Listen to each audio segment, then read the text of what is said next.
You think you have time. Let me ask you something. Do you really think you have time? I mean, really. Because I thought I did, and I was wrong.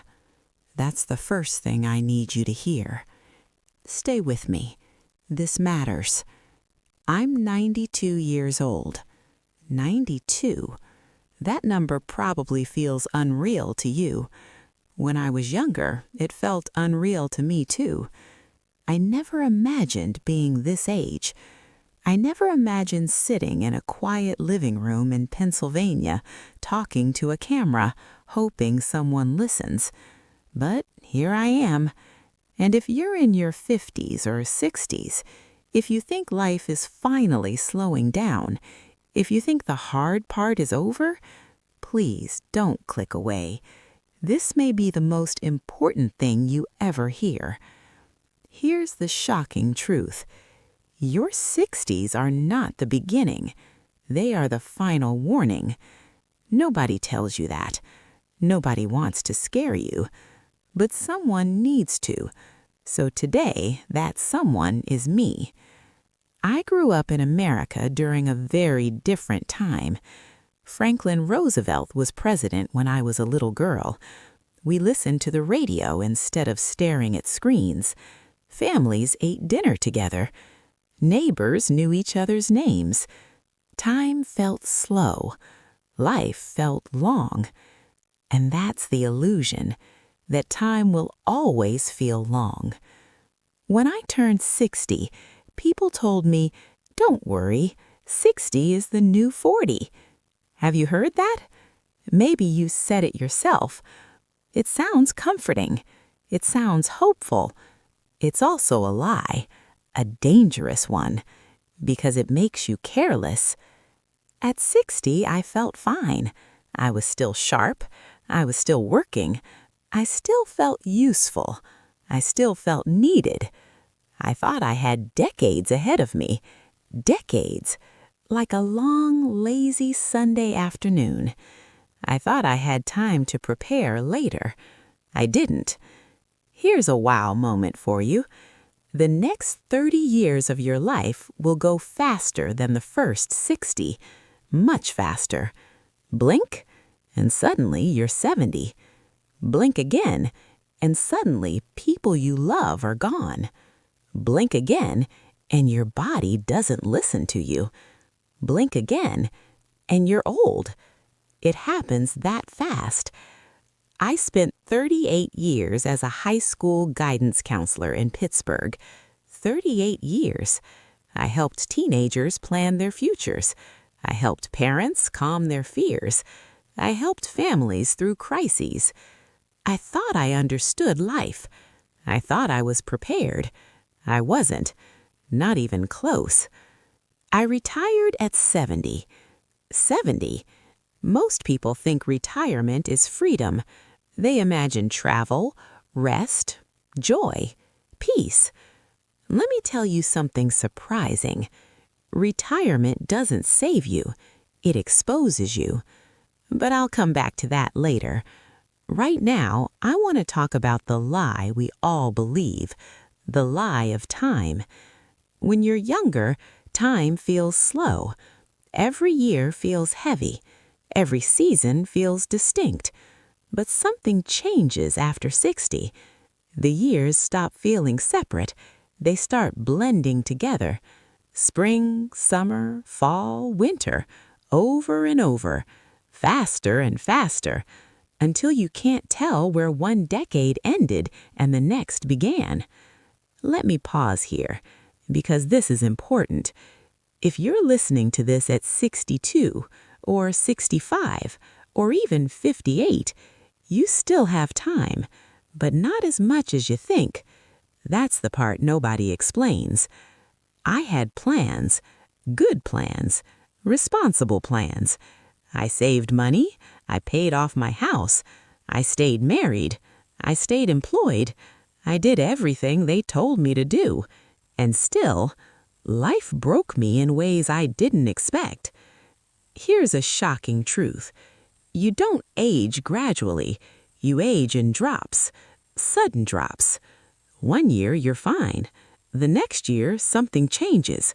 A knee, a hip, your balance, your memory. And once it goes, it doesn't come back the same. At 62, I could walk 3 miles without thinking. I could carry groceries upstairs. I could kneel on the floor with my grandchildren and stand back up without help. I never thanked my body for that. I assumed it would always be there. That was my mistake.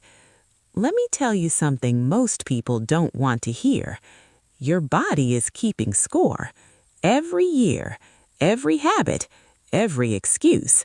And after 60, it starts collecting, with interest. By 75, walking a mile felt like an achievement. By 80, stairs felt like mountains. By my early 80s, one medical event changed everything. One moment, one morning, one hospital room, and suddenly my independence was gone. If that scares you, good. Fear can be useful. Fear makes you pay attention. Fear makes you act. And right now, I want your attention. Because what you do in your 60s decides how your 80s will feel. Here's a moment of FOMO. If you still have strength today, if you can still walk easily, if you can still lift things, you are richer than you realize, and you're spending that wealth without noticing. Nobody told me this, so I'll tell you. The muscle you lose after 60 is almost impossible to rebuild. The balance you lose doesn't magically return. The bone strength you lose is gone, forever. This isn't pessimism, this is biology. If you don't fight for your strength now, you will live later inside a body that feels like a cage. Your mind will want to do things, your body will refuse. And that is a quiet kind of suffering, one people don't talk about. I watch my great-grandchildren run across the yard now. They move so fast, so freely. And I remember when my legs felt like that. That version of me feels like someone I once knew, not someone I am. Let me say this clearly. If you are in your early 60s and you are healthy, this is your last window, your last real chance, not to look young, but to stay capable, to stay independent, to stay free. Walk, lift, stretch, move, every single day, not to impress anyone, not for vanity, but for survival, because you will need that strength later, and later comes faster than you think. Let me shift now, because aging isn't just about the body, it's about loss, and nobody prepares you for how much loss there will be. Here's a shocking moment.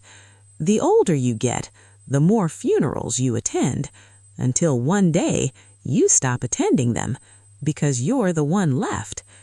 I had 4 close friends. We called ourselves the Tuesday Girls. Every Tuesday, for nearly 40 years. Lunch, laughter, stories. We thought it would never end. We were wrong. One by one, they disappeared. Heart attack, cancer, illness, one empty chair after another, and suddenly it was just me. Here's something nobody tells you. You don't grieve once. You grieve over and over. Each loss stacks on the last, and there's no time to recover, because life keeps moving. If you think your current friends will always be there, please hear me. They won't all be. Some will go sooner than you expect. Some will go suddenly. Some will go quietly. And you will survive them. That's the part nobody warns you about. Make new friends now. Younger ones, older ones, different ones. Because someday you'll need someone who remembers you, who knew you before you were old.